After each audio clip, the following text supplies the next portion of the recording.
Dios les continúe bendiciendo en esta mañana a todos los fieles oyentes que nos siguen a través de las redes. Estamos en esta preciosa mañana del día martes para compartir este saludo a todos los pastores en Venezuela, Colombia y hasta donde lleguen, hasta donde nos puedan estar mirando a través de este video. Bendecimos a todos los creyentes que nos puedan sintonizar a través de la red de YouTube. Y especialmente quiero enviarles un saludo a nuestra iglesia allá, a la iglesia del Señor Jesucristo en Maracaibo, Venezuela, llamada La Nueva Jerusalén de Amor y Paz.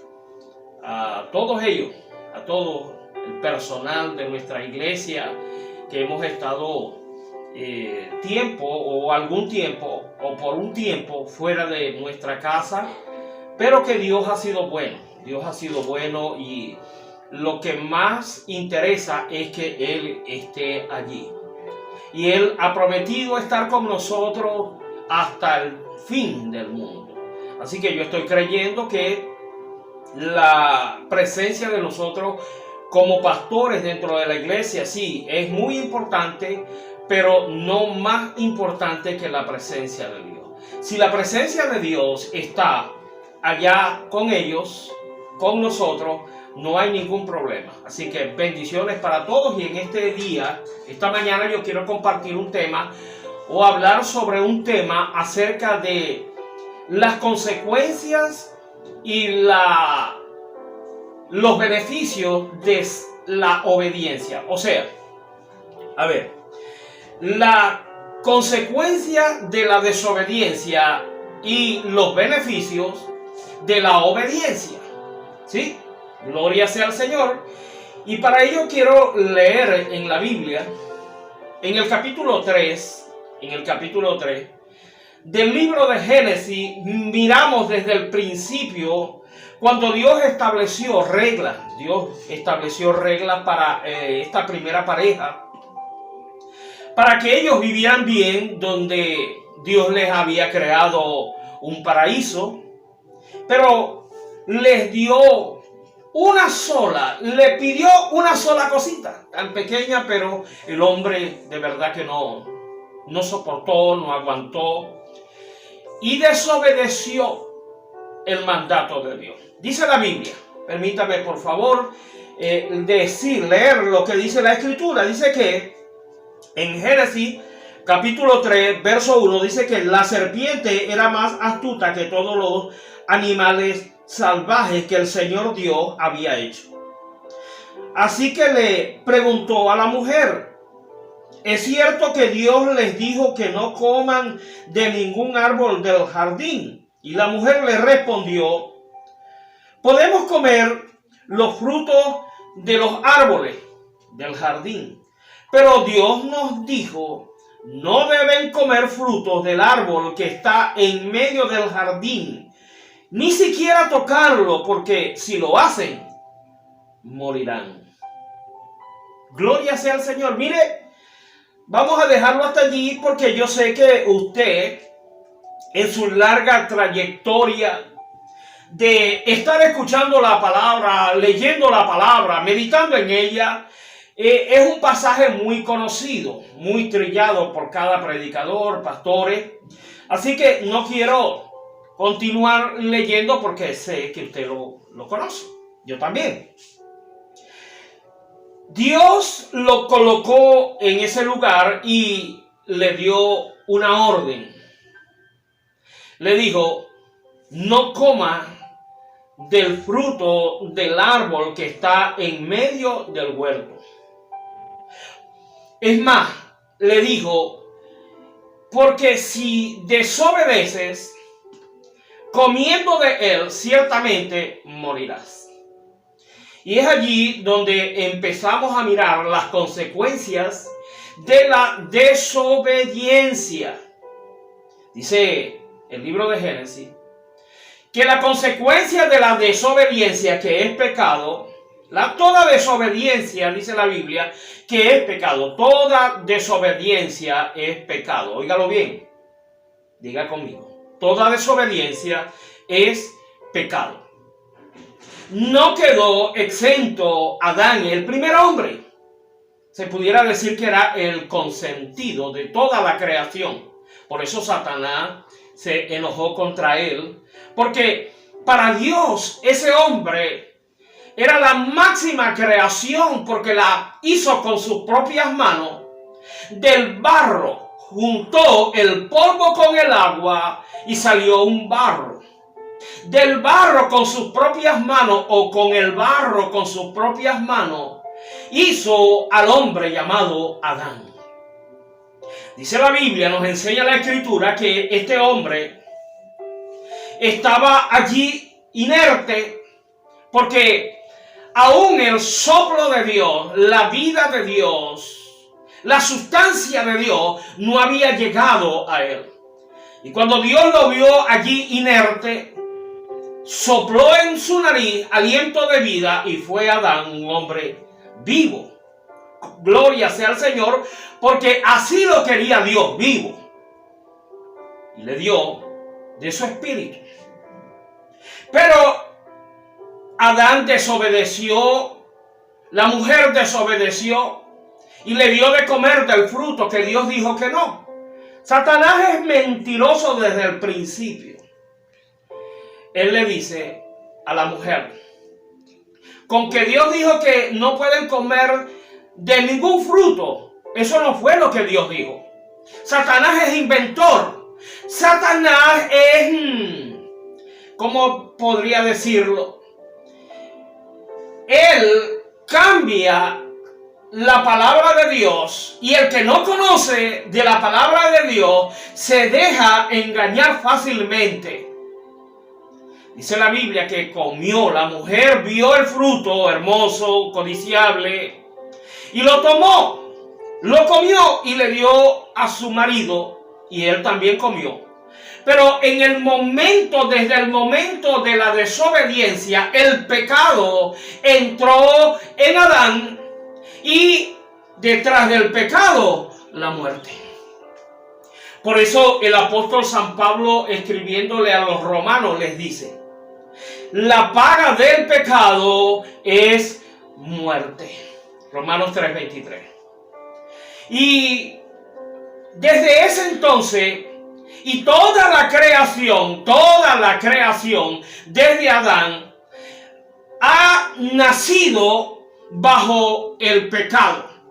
Dice la Biblia, escribiendo el mismo Pablo, dice: por cuanto todos pecaron, están destituidos de la gloria de Dios. O sea, que desde el momento en que Adán pecó, la presencia de Dios se apartó, se separó de Adán. Y no murió físicamente, pero espiritualmente él murió. Había una relación, una comunión de Adán con Dios, su creador. Dios podía venir a visitarlo, hablar con él, pero desde el momento de la desobediencia y el pecado, hubo una separación entre el hombre y Dios, que es básicamente la muerte. Así transcurrieron los siglos. En el Antiguo Testamento, el Nuevo Testamento, el hombre no puede cumplir con la ley de Dios, porque está vacío de Dios. Y vacío de Dios, el hombre no puede agradar a Dios. Vacío de su presencia, vacío de su espíritu, el hombre no puede hacer nada que le agrade a Dios, porque lo que va a hacer, lo que está haciendo, lo va a hacer en su carne. Dice la Biblia, el apóstol Pablo, escribiéndole a los Gálatas, les aconseja y les dice: no anden según la carne, anden más bien en el espíritu, sé lleno del espíritu de Dios. Porque los que viven según la carne no le agradan a Dios. Y los que son guiados por el Espíritu de Dios, estos son hijos de Dios. O sea, que Dios está interesado en hijos. Pero para ser hijo, tienes que tener la naturaleza de Él, o sea, la naturaleza del Padre, la naturaleza de Dios. Entonces, una de las grandes consecuencias de la desobediencia o del pecado es la muerte espiritual, la separación de Dios. No hay cosa peor en este mundo y en el venidero que vivir alejados, separados de Dios. Podemos experimentar momentos con Dios, podemos estar en cualquier tipo de religión o de cualquier iglesia, pero eso no nos va a garantizar la presencia de Dios. Para ello se necesitan algunas cosas. Número 1, reconocer que hemos pecado contra Dios.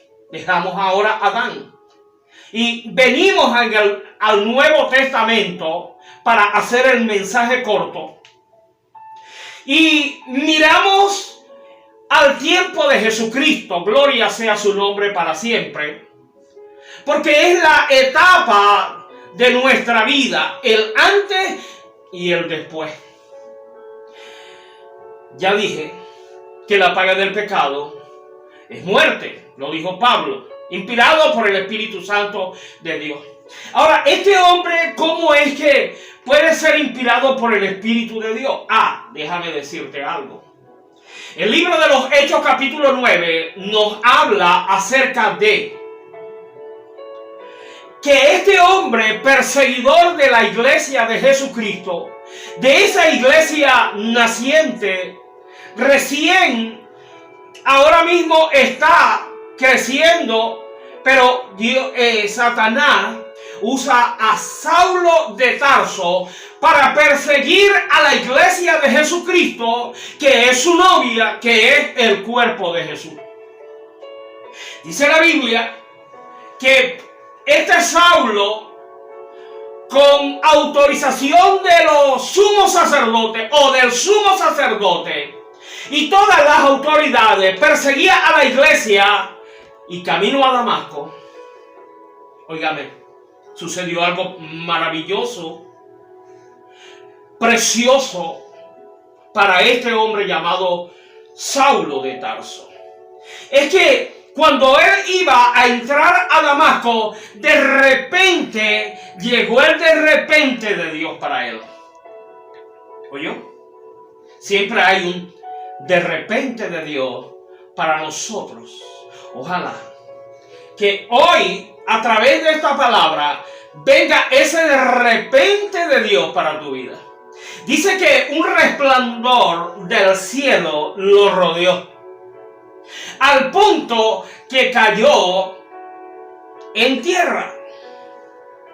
No sé si usted se ha dado cuenta que en algunas ocasiones hay personas que caen al piso. No porque la tumbaron, sino porque un corrientazo del cielo, un resplandor de luz, una corriente de agua, algo del Espíritu sucede, porque Él no hace siempre lo mismo. Y esa persona que tiene hambre y sed de Dios, esa persona que está sedienta de la presencia de Dios, cuando llega el de repente de Dios, entonces esa persona que tiene hambre y sed recibe ese corrientazo de río de agua viva. Gloria a su nombre para siempre. Dice que Saulo cayó en tierra y no viendo nada, porque el mismo resplandor lo cegó. Los que venían con él lo tomaron, lo llevaron a Damasco, pero ya había tenido un encuentro con el Señor Jesús. Una voz que él entendió le dijo: Saulo, Saulo, ¿por qué me persigues? Dura cosa te es dar coces contra el aguijón. ¿Y tú quién eres? Yo soy Jesús, al que tú persigues. ¿Qué quieres que haga? Le preguntó Saulo a Jesús. Pero ya este Saulo se estaba convirtiendo en un Pablo. Aleluya, gloria a Dios. Mira, yo estoy mirando que hay una transformación, una metamorfosis o metanoia, como dicen los que saben. Es que el gusano llamado Saulo está saliendo del capullo y está saliendo una mariposa. Aleluya, gloria a Dios. Eso es precioso. Eso es maravilloso. Mire lo que la desobediencia a lo que lo llevó a tener que caer en tierra. Porque es que Dios necesita humillarnos muchas veces a nosotros para que podamos captar su voz, su presencia, su voluntad. Porque estamos tan altos o creemos estar tan altos que nos olvidamos de dónde venimos. Y Dios tiene que hacer algo para bajarnos, para que reconozcamos que de allí fuimos creados. Gloria sea al Señor por el Señor Jesucristo, quien fue obediente hasta la muerte y muerte de cruz. El Señor Jesucristo, siendo el Hijo de Dios, se sometió a aprender la obediencia. Y en la condición de hombre, porque dejó su condición de Dios para venir a hacerse hombre. Gloria a su nombre para siempre. Hubo lo que los sabios llaman la kenosis de Cristo. O sea, se despojó de sus vestiduras reales para vestirse como usted y como yo en aquel entonces, para juntarse con la humanidad. Y cuando a cierta edad, a los 30 años, comenzó un ministerio poderoso que hasta el día de hoy han transcurrido más de 2000 años y en todo el mundo se habla de el ministerio apostólico de Jesús de Nazaret. Aleluya. ¿Por qué? Porque obedeció al Padre hasta la muerte. Usted recuerda cuando estando en el Getsemaní, oiga bien, Getsemaní no es más que una prensa. Getsemaní representa una prensa donde se prensaban el fruto de la vid, el fruto, los higos de la higuera para sacarle el aceite. Allí fue prensado Jesús de Nazaret para que su alma fuera prensada. Dice la Escritura que estando él en esa condición, comenzó a sudar. Y su sudor era como gotas de sangre. Y estaba angustiado, dice la Biblia que angustiaba la muerte. Y le dijo al Padre, a Dios: Padre, si es posible, pasa esta copa de mí, pero no sea hecha mi voluntad, sino la tuya. Satanás había preparado ya a todos creyendo que iba a ser una gracia. Pero siempre que Satanás, que el Señor lo reprenda, quiere hacer una gracia, le sale una morisqueta. Porque lo que hizo fue adelantar el proceso de Jesús a la cruz. Como él humanamente estaba resistiendo ir, entonces Dios permitió que estos soldados romanos, toda esta gente que venía a buscarlo, porque uno de ellos, oiga bien, uno de ellos lo traicionó. ¿Usted sabe quién es? lo llamaron Judas Iscariote, o se llamó Judas Iscariote, que anduvo con él, caminó con él, durmió con él, comía en el mismo plato de él y lo vendió, lo traicionó. ¿Por qué? Porque él tenía otras ideas que no eran las de Jesús. Él pensó que Jesucristo iba a hacer lo que él quería que se hiciera, pero no. Jesucristo vino a hacer la voluntad del que lo envió, que es lo que Dios quiere de cada uno de nosotros, no importándonos qué queremos, qué pensamos, si esto, aquello, lo otro. No.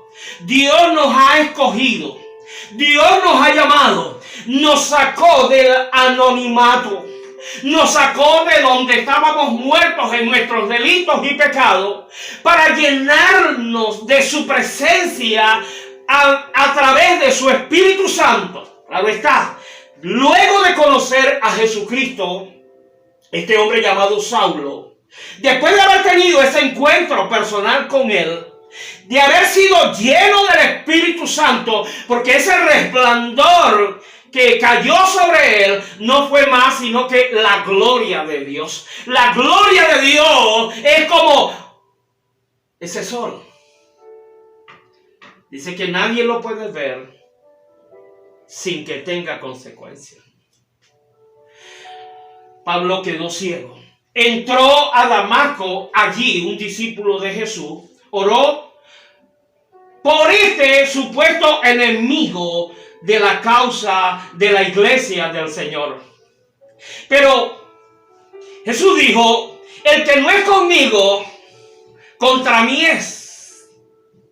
Y el que no es contra mí, conmigo es. De manera que ya Saulo de Tarso, cuando entra a Damasco, ya no es Saulo de Tarso, ahora es Pablo. El que tuvo el encuentro con el Señor Jesucristo, y todo aquel que tiene un encuentro con él, su vida es cambiada, transformada. Por eso él escribió 2 Corintios 5:20: si alguno está en Cristo, nueva criatura es. Las cosas viejas pasaron, todas son hechas nuevas. Ananías no quiere orar por él, porque cree que es su enemigo.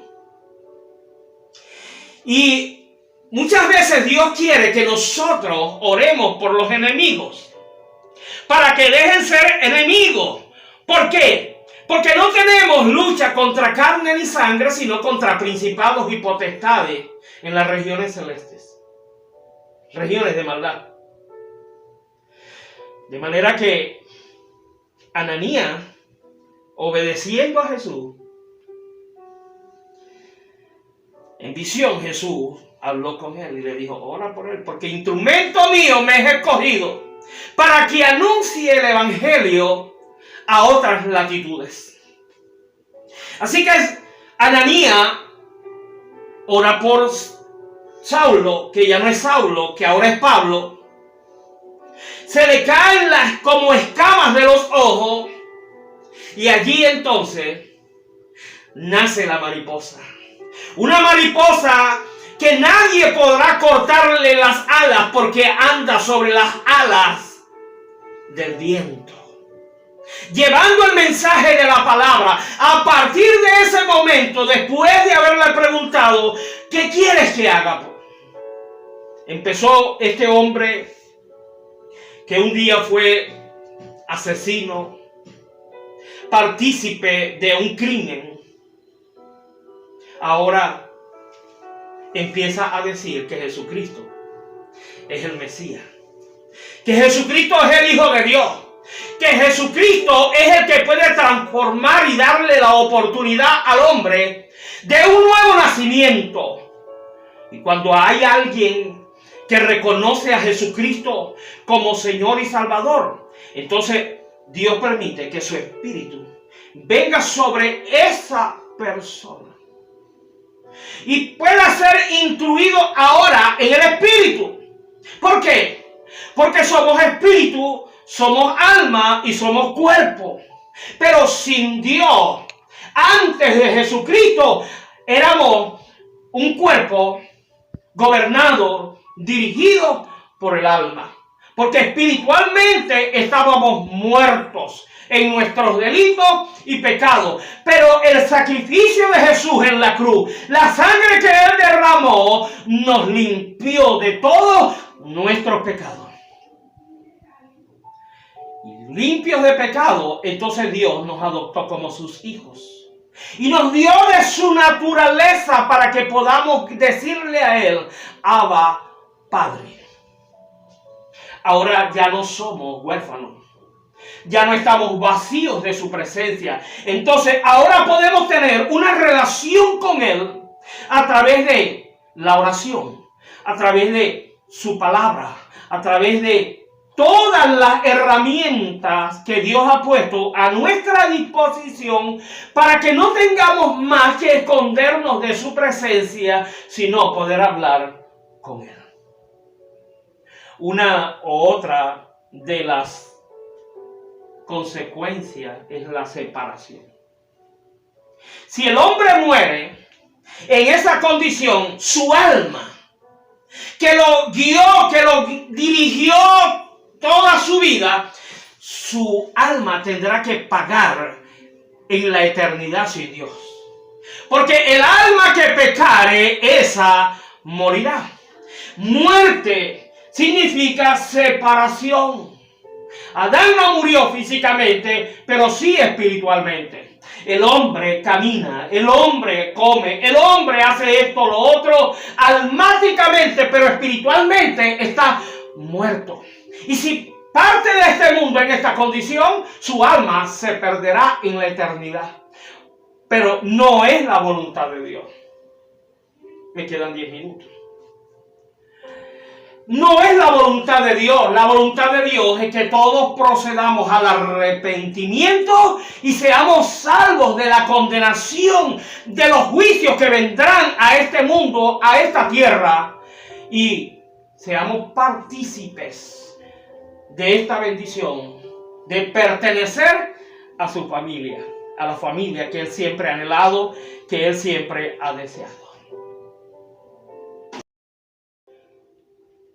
Para ir resumiendo todo esto, dice, por cuanto todos pecaron, están destituidos de la gloria de Dios. Y la paga del pecado es muerte. Pero, diga conmigo, pero, la paga del pecado es muerte. Pero la recompensa de Dios por la obediencia es la vida eterna con Él. Así que, te pregunto, ¿cómo quieres seguir? ¿Vacío de Dios o lleno de Dios? ¿Cómo quieres o dónde quieres pasar? O, mejor dicho, que tu alma pase la eternidad. ¿Sin Dios o con Dios? Ya creo que saber la respuesta. Porque nadie quiere pasar la eternidad sin Dios. Pero si hoy no recibes a Jesús, si no te arrepientes de tus pecados, no importa a qué religión pertenezcas, porque hay tantas religiones en el mundo y hay tantas personas diciendo ser lo que no son, porque están en un lugar X o Z, pero que están lejos de Dios porque viven vacíos de su presencia. Por eso, mi recomendación es, número 1, al que todavía no ha conocido a Jesucristo como su Señor y Salvador, que hoy se arrepienta delante de Dios por haber pecado contra Él y darle la oportunidad a Jesús que entre en su vida. Quisiera orar por esa persona que me va a escuchar, que ya me está escuchando, para que ese hombre o esa mujer, viejo o joven, pueda reconciliar su vida con Dios. Di conmigo esta oración. Repite conmigo esta oración. Querido Dios, óigame bien. Querido Dios, reconozco que he pecado, que he vivido una vida alejada de tu presencia, que el pecado me gobernó y me dominó hasta hoy. Porque hoy recibo a Jesús en mi corazón. De verdad. Lo recibo en mi corazón y lo acepto como mi Señor y Salvador. Me arrepiento por haberte pecado contra ti, Padre. Dios, perdóname. Limpia mis pecados con la sangre que Jesús derramó.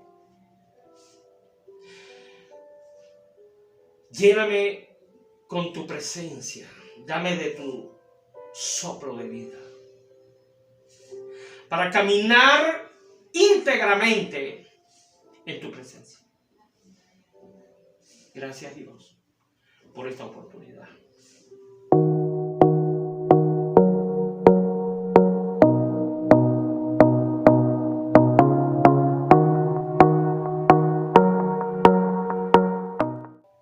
Estaba diciendo, después de haber orado por conversión, quiero orar ahora por restauración. Dios es experto en restaurar, como el alfarero, que la vasija que había hecho se dañó y Él la volvió a hacer. Así hizo con nosotros. Pero por la falta de conocimiento, como dice la Escritura, mi pueblo perece porque no tiene conocimiento. Y no tiene conocimiento no porque Dios no quiera dárselo, porque una de las características del Espíritu Santo es que te da sabiduría y te da discernimiento y te da entendimiento. Pero eso no se consigue de la noche a la mañana. No, eso se consigue en la presencia de Él después de haber pasado por un proceso. Y en esta mañana yo quiero orar por usted. Pero si usted no entiende, usted su orgullo no lo deja reconocer o no la deja reconocer que ha fallado. El salmista en el Salmo 51 dijo, mire lo que dijo, lo que escribió.